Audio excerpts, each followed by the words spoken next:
حضرت عبداللہ بن عمر رضی اللہ تعالی عنہ سے روایت ہے، فرمایا کہ رسول اللہ صلی اللہ علیہ وسلم نے فرمایا کہ ایک مسلمان دوسرے مسلمان کا بھائی ہے،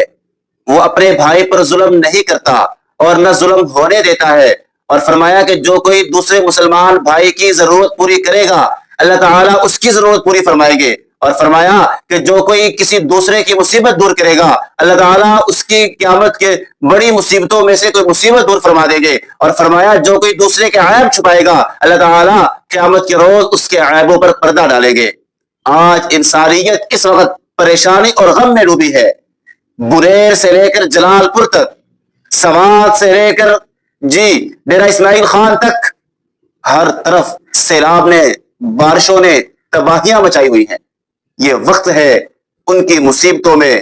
کام آنے کا۔ آج ہم کسی کے کام آ گئے تو کل قیامت کے روز اللہ تعالی ہمیں کسی مصیبت میں پھنسا ہوا دیکھیں گے تو امید ہے آج کی مصیبت میں پھنسے ہوئے انسان کی مدد کرنے کی وجہ سے اللہ کل قیامت کے روز ہمیں مصیبتوں سے نجات عطا فرمائیں گے انشاءاللہ۔